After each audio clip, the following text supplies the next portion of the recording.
நல்லவர்களால் தின்னப்படுகிறதோ அழிந்து போகிறதோ அதே போல பொறாமையினால் மனிதன் நல்லவர்கள் எல்லாம் அழித்து விடுகிறான் என்றார்கள்.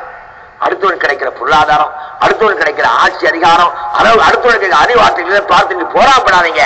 ஆனா போராமைக்கு ஒரே 2 இடத்துல அனுமதி கொடுத்தாங்க. எதுக்கு தெரியுமா? கல்வி ஒன்று அதிகமாக படிச்சு அதை மக்களுக்கு மத்தியில் அல்லாஹ்வுக்காக சொல்லக்கூடிய பார்த்து நானும் அதிகமாக படிக்க வேண்டும், நானும் அதிகமாக சொல்ல வேண்டும், அப்படி போரா போடலாம். அடுத்து ஒரு மனிதன் ஏராளமான பொருளாதாரத்தை சேர்த்து அல்லாஹ்வுடைய பாதை அழித்துக் கொண்டிருக்கிறான். அதை பார்த்து யா அல்லாஹ் நானும் அதிகமாக சேர்க்க வேண்டும், அவரை விட அதிகமாக சம்பாத்தியம் செய்து அவரை விட அதிகமாக உன்னுடைய செலவழிக்க, இது போராம கொள்ளலாம். இதை தவிர வேறு எந்த போராமையும் கொள்ளக்கூடாது. அடுத்து சொன்னாங்க, நீங்கள் ஒருவரை ஒருவர் சந்திக்கும் போது முகத்தை திருப்பிக் கொள்ளாதீர்கள், புறமுதுகு காட்டாதீர்கள், முகத்தோடு முகமாக சந்தித்து நீங்கள் அன்பை வெளிப்படுத்துங்கள், பாசத்தை வெளிப்படுத்துங்கள். அந்த அன்பையும் பாசத்தை வெளிப்படுத்துகிற முகத்தை இதை எந்த தலைவரும் சொல்லித் தரவில்லை. நீங்கள் ஒரு நண்பரை சந்திக்கிற போது முகமலர்வோடு சந்தித்தால் நீங்கள் தர்மம் செய்கின்ற ஒரு நன்மையை பெறுவீர்கள். நபிகள் நாயகம் ஸல்லல்லாஹு சொன்னார்கள்.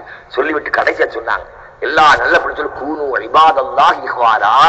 நீங்கள் உலகத்திலே வாழுகிற போது உங்களுடைய உள்ளத்தில் பசுமையாக இருக்க வேண்டிய முக்கியமான உணர்வு அல்லாஹ்வுடைய அடிமை, நான் அல்லாஹ்வுடைய அடியான் என்ற ஒரு நல்ல சிந்தனை உள்ளத்தில் கொள்ளுங்க. இந்த உணர்வு வந்துட்டா நான் யாரு? அல்லாஹ்வுடைய அடியான். நீ யாரு?